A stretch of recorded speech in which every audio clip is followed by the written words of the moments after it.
There comes a moment in your life when holding on hurts more than letting go. When staying the same becomes heavier than stepping into the unknown.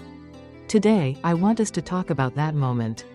The quiet, private moment when your heart whispers, it's time to release what no longer serves you. Letting go is one of the most misunderstood forms of strength. People think it means giving up. People think it means losing. But letting go is the art of choosing peace over chaos, clarity over confusion, and growth over stagnation. Letting go is a quiet declaration. I deserve better than what is hurting me. And that is an act of self-worth. Sometimes letting go means releasing a relationship that drains you. Sometimes it's letting go of a story you've told yourself for too long. Sometimes it's letting go of who you used to be, because you're no longer that person. Letting go is not sudden.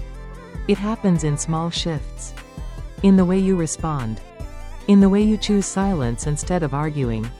In the way you stop chasing what keeps running from you. It is gentle, internal, and deeply transformative. Letting go teaches you that closure is an internal process, not something you need from another person. You do not need an apology to heal. You do not need someone to understand your pain. You do not need permission to move on. Your healing belongs to you. And yes, letting go hurts. Because the heart is soft and loyal. Because you gave pieces of yourself. Because you cared. But pain is not a sign that you should hold on.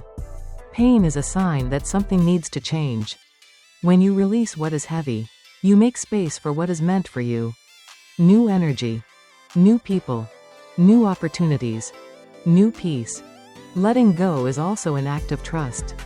Trusting that life will replace what was lost with something aligned. Trusting that your future is not built on the things that abandoned you. Trusting that you deserve a life that feels light. There is a version of you waiting on the other side of release. A version who loves in peace, not fear. A version who no longer settles for half love. A version who chooses themselves without guilt. A version who is gentle but no longer self-sacrificing. Letting go is not about erasing memories. It's about learning from them without letting them define you. Your past is a chapter, not a life sentence. Sometimes letting go is simply choosing to stop suffering twice. Once from the pain, and again from holding onto it. Today, I want you to take a deep breath and ask yourself gently, what am I holding onto that is holding me back? Maybe it's a person. Maybe it's an expectation. Maybe it's an old identity. Maybe it's self-blame. Maybe it's a version of yourself you've outgrown. Letting go doesn't always feel like freedom at first. Sometimes it feels like grief. But grief is not a step backward. It is the bridge toward healing. Letting go is a soft release, not a violent one. A compassionate decision, not an impulsive cut. A slow returning home to yourself. You are allowed to choose peace even if others don't understand. You are allowed to move forward even if someone wants you to stay the same. You are allowed to close chapters without announcing it. Silently. Gracefully. Powerfully. Letting go is not losing. Letting go is choosing yourself. And that is the beginning of quiet growth. If today's message touched your heart, breathe deeply.